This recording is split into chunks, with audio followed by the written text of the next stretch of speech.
Hello everyone, I'm Trung with VTV International. This is the English Bulletin, VTV News, coming to you live from Hanoi.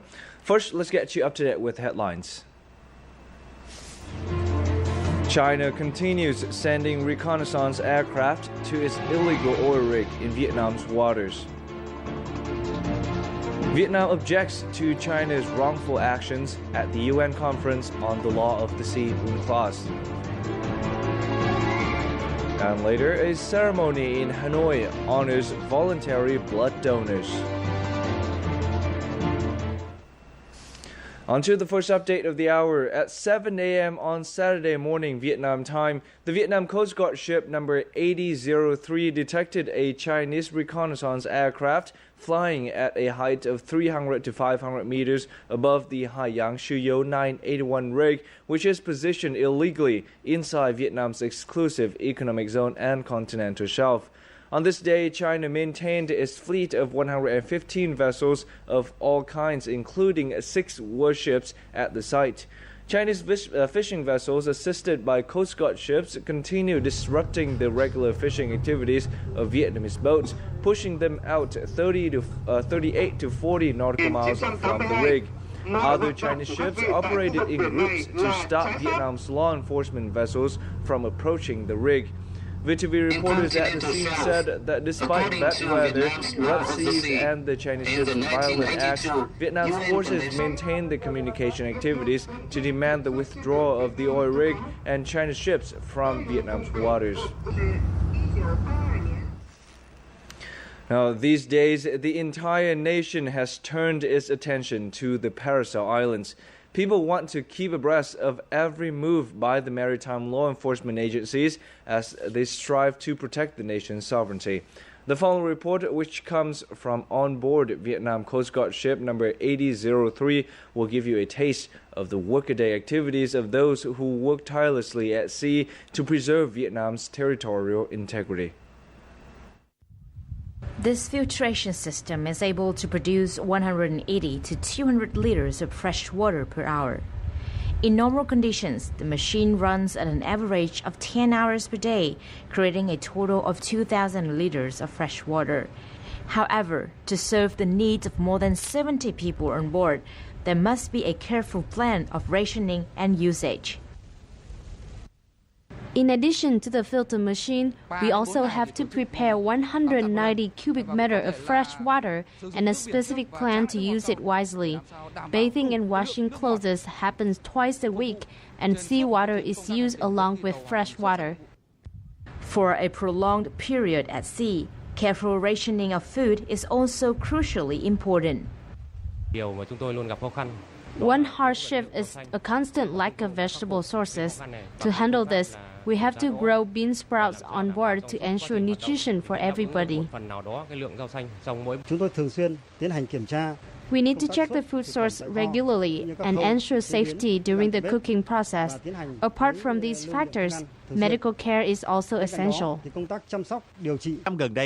It has been more than 40 days since China illegally deployed its drilling oil rig within Vietnam's exclusive economic zone and continental shelf.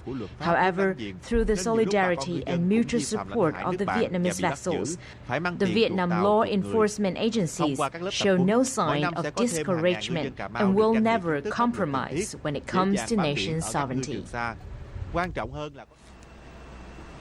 The 24th meeting of member states of the 1982 United Nations Convention on the Law of the Sea, UNCLOS, is being held at the UN headquarters in New York and is being attended by 159 out of the 166 convention member countries. Delivering a speech at a plenary session of the meeting in New York on Friday local time, Ambassador Lê Hoài Trung, head of Vietnam's permanent representative mission to the United Nations, briefed the participants on China's wrongful acts with its deployment of the oil rig Haiyang Shuyo 981, which is being escorted by a large number of military vessels and aircraft. Vietnam again demanded that China immediately remove the Haiyang Shuyo 981 and escort vehicles from the country's waters and called on UNCLOS member states to oppose Chinese unilateral acts which were escalating tensions in the EC. At the conference, many countries, including Japan, the Philippines, and Malaysia, also expressed their concerns about the complicated developments in the EC and called on all concerned parties to refrain from threatening to use force and to settle disputes peacefully in accordance with international law and UNCLOS. The current situation in the East Sea was also on the agenda of the third seminar on U.S.-Japan relations and Southeast Asia dialogue that wrapped up on Saturday at the Institute of Southeast Asian Studies in Singapore. The Vietnamese delegation, led by Hoàng Anh Tuấn, director of the Institute for Foreign Policy and Strategic Studies, joined other scholars from key research institutes of the U.S., Japan, and some Southeast Asian countries. At the two-day event, the participants agreed that international law, the 1982 United Nations Convention on the Law of the Sea, UNCLOS, must be the main platform in the management of territorial tensions in the sea. Now, in other related news, recent tension in the EC was the topic of discussion at a meeting held at the Diplomacy Academy of the Republic of Austria in Vienna on Friday. Dr. Alfred Gers delivered a presentation in which he reviewed the history of the EC and analyzed China's intentions in the region, as well as revealed the viewpoints of both Vietnam and the Philippines. In front of about 80 scholars, students, and journalists, Dr. Alfred presented documents and maps from the National Library of Austria, which could prove Vietnam's sovereignty in the Paracel Islands. He also noted that Vietnam has enough legal grounds to claim rights in the EC, including the UNCLOS in 1982 and a document dating as far back as 1460 to 1497 under the regime of King Lê Thánh Tông. Dr. Alfred Gers also raised concern over the current acts of China, which could threaten the peace and security of the region, and agreed with Vietnam's and the Philippines' responses in handling the issue. In light of the current situation in the East Sea, the Cà Mau Provincial Department of Aquaculture Exploitation and Protection has been cooperating with the Vietnam Border Defense Force to carry out information training courses for local ship owners and their crews. We'll take a close look in the following report. What's the meaning of terms such as territorial waters or exclusive economic zone? What constitutes the bordering areas between nations, and where can one exploit resources, and where is it forbidden? This information session addressed these issues, as well as the legal background regarding activities at sea. The event drew the participation of some 50 ship owners and crew members. Such information is essential for our fishing activities out at sea, ensuring a thorough understanding of legal conduct, so as not to affect neighboring nations.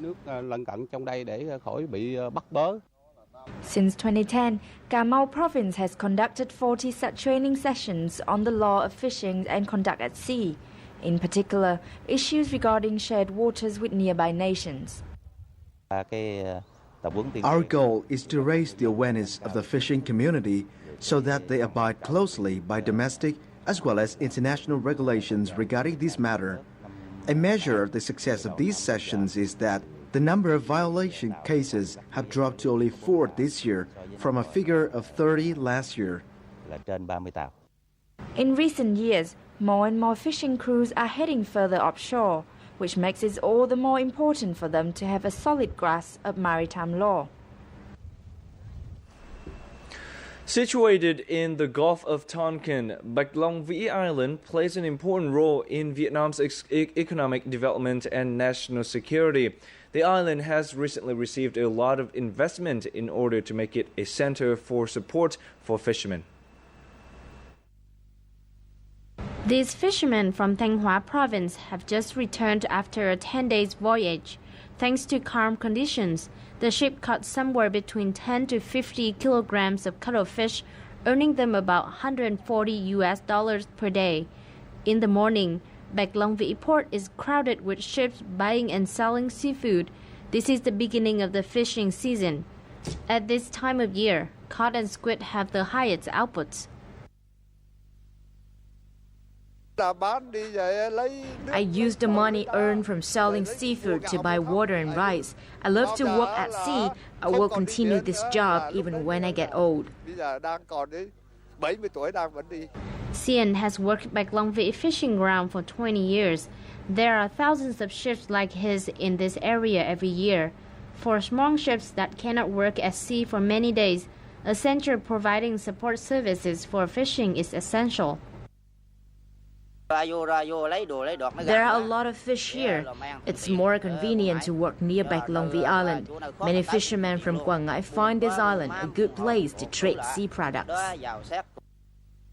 A project for services that support fishing in the northwest of Bạch Long Vĩ Island has been promoted with an investment of $20 million.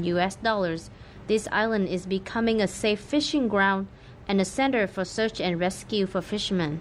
16,000 to 20,000 ships work out of the Gulf of Tonkin every year, and so Bạch Long Vĩ Island is considered a center of support for these fishermen. In the first half of a lunar month, many fishing vessels are anchored at the port, as that is not the best time for fishing. In the meantime, Bạch Long Vĩ Island is becoming home for many fishermen.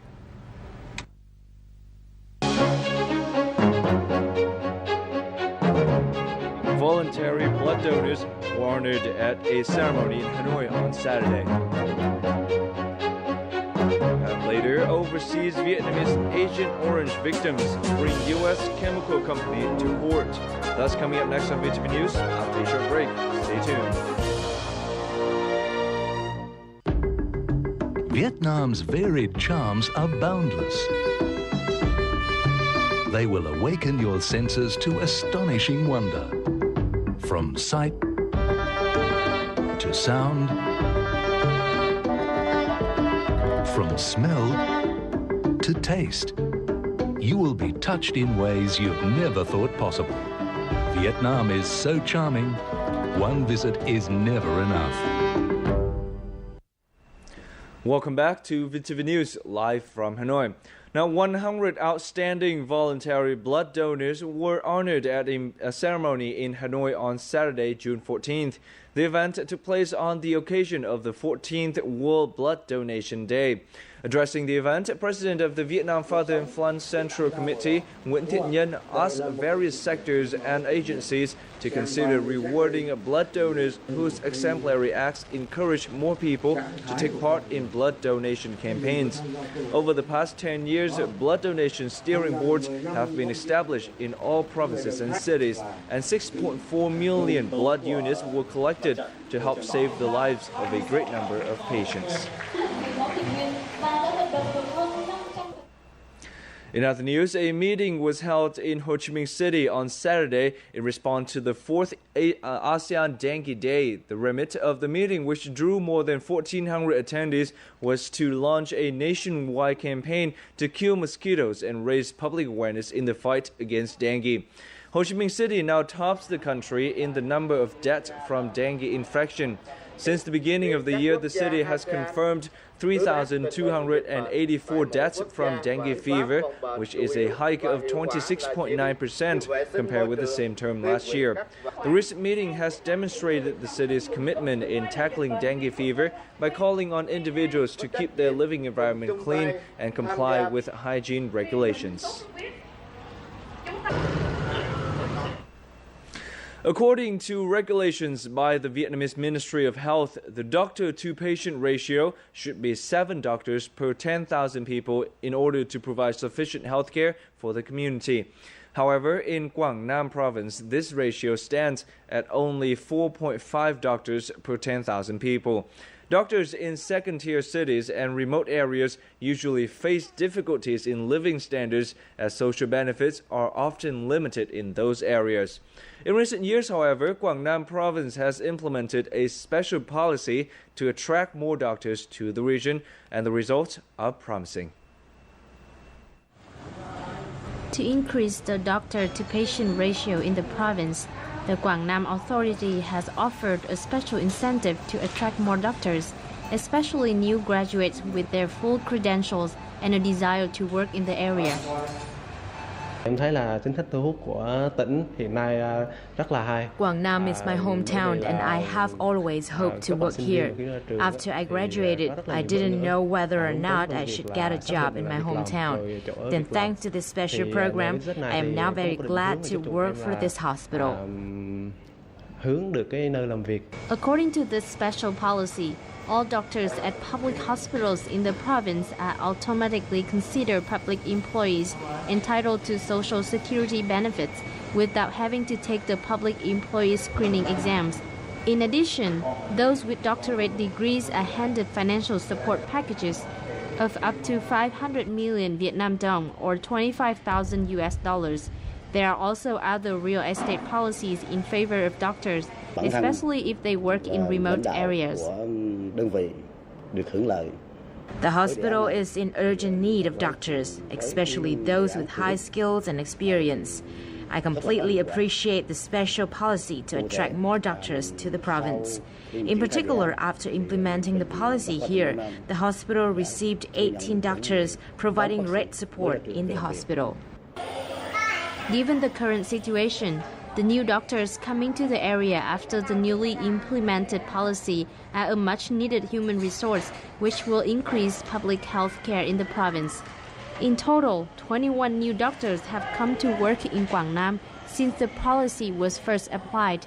However, the province is still in large need of doctors with postgraduate degrees. We still need to increase the number of doctors in the region. More efforts will be made to attract more doctors to meet the demand and increase the quality of public health in the province. The special policy to attract more doctors to Quảng Nam has shown promising results. However, the process is still ongoing, and the challenge now faced by the hospitals in Quảng Nam is how to plan for increased practical training for doctors in order to attract them to work here in the long term. 10 years ago, Vietnamese Agent Orange victims first filed their lawsuit against 37 American chemical companies through the United States federal court. And even now, a decade later, the U.S. government and chemical companies remain indifferent and have refused to compensate the Agent Orange victims. Recently, Trần Tố Nga, a Vietnamese French victim of Agent Orange, began a new legal case against the U.S. chemical companies who manufacture the substance. This is yet another path that the Agent Orange victims must take in their quest for justice. Mrs. Trần Tố Nga recently came back to Vietnam and joined up with the Vietnam Association of Victims of Agent Orange, or VAVA, to implement a new lawsuit against U.S. chemical companies. In a previous lawsuit, the U.S. announced that there was not enough legal evidence to support the claim that Agent Orange is a toxin, and therefore the U.S. court refused the victims' claim. As regulated by the French legal system, residents with French nationality who are victims of incidents outside France can seek legal recourse, which has allowed a new court case to be opened on the matter. Lawyer William Bourdon and his French associates have helped Mrs. Nga to file the lawsuit through the court of Evry City in France free of charge. VAVA Vietnam have also supported her with 25,000 euro to cover part of her legal fees. The lawyers have visited Vietnam several times and have carefully researched the documents that VAVA used in previous cases for the new lawsuit. My lawyers said that they would not do it if they saw no hope of winning. The struggle has been long and arduous and is not over yet. But the Agent Orange victims are given succor by different social strata and foreign friends they have made along the way. And they all know that their struggle is worthwhile because it's motivated by nothing else but justice. Over 2,000 youth union members participated in the festival named Millions of Hearts Hat for the Sea and Islands held in Ho Chi Minh City on Saturday. This event sent a message of strong patriotism, solidarity, and demonstrated opposition to China's illegal deployment of its oil rig on Vietnam's waters near the Paracel archipelago. Diverse activities were held during the festival, including an exhibition on 93 photos and maps on Vietnam's sovereignty over the sea and islands, an art performance, and a youth forum, as well as a documentary film. On this occasion, youths and local residents raised over 700 million Vietnamese dong, or $30,000 to support Vietnam's law enforcement forces on duty at sea and islands.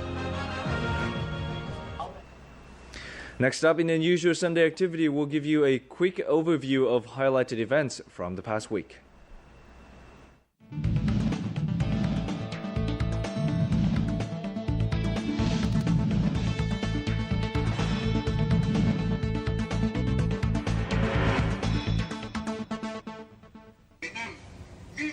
As of Friday, June the 13th, 115 Chinese ships continue to patrol the waters around the illegal Haiyang Shiyou 981 oil rig.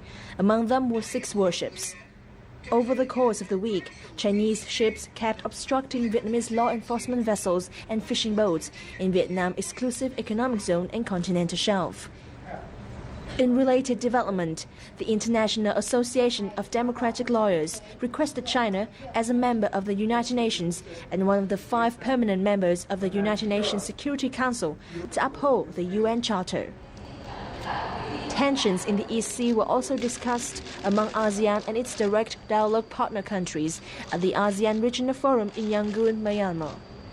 Deputy Minister of Foreign Affairs Phạm Quang Vinh represented Vietnam at the meeting. All countries attending expressed deep concern about unilateral Chinese moves and requested the concerned parties to settle in peace and in accordance with international law.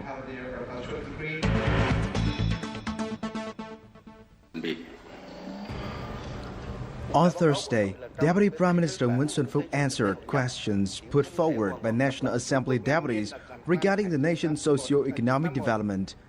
On the trade relations between Vietnam and China after recent tensions in the East Sea, the Deputy Prime Minister said that Vietnam and China have equal footing as trade partners. He also said that Vietnam should boost economic restructuring in order to avoid dependency on other trade partners.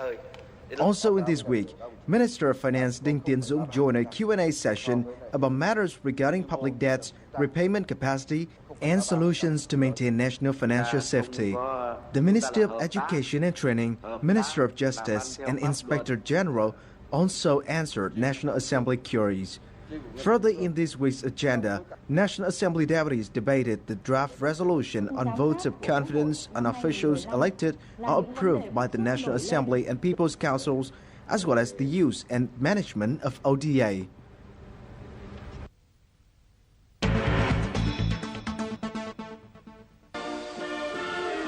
Italy's Prime Minister Matteo Renzi began a 2-day official visit to Vietnam on Monday at the invitation of Prime Minister Nguyễn Tấn Dũng.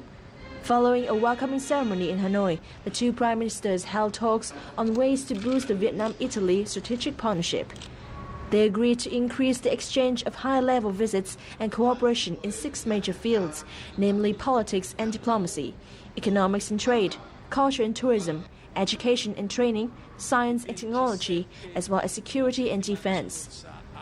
They also reached consensus on strengthening the current cooperative mechanism and raised annual 2-way trade turnover to $5 billion.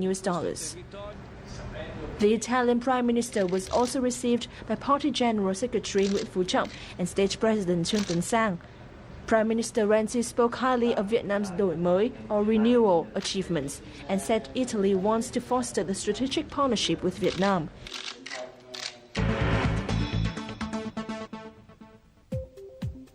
The major mobile network operator Mobifone has split from state-owned Vietnam Post and Telecommunications VNPT and is now under the management of the Ministry of Information and Communications. The demerger follows a recent decision by Prime Minister Nguyễn Tấn Dũng, which came into effect on Tuesday. The state will retain a 75% stake in Mobifone, with 25% to be held by investors, including foreign ones. Splitting Mobifone from VNPT would allow Mobifone to consolidate its brand both at home and abroad. The equitization also aims to enhance Mobifone's appeal to investors. The telco giant posted profits of over $285 million last year. Mobile's consultant Credit Suisse previously valued the telco at $2 billion.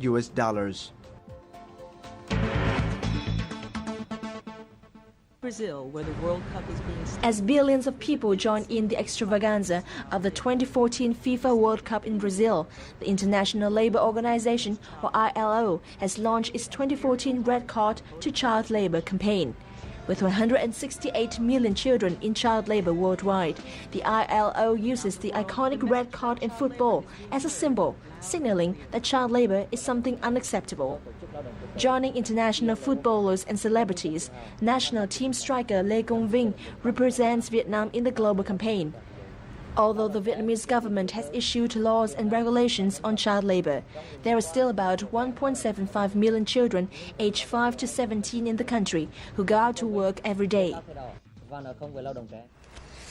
And that's also the last piece of news we have for you in this hour. Before saying goodbye, let's take a quick look at today's weather forecast.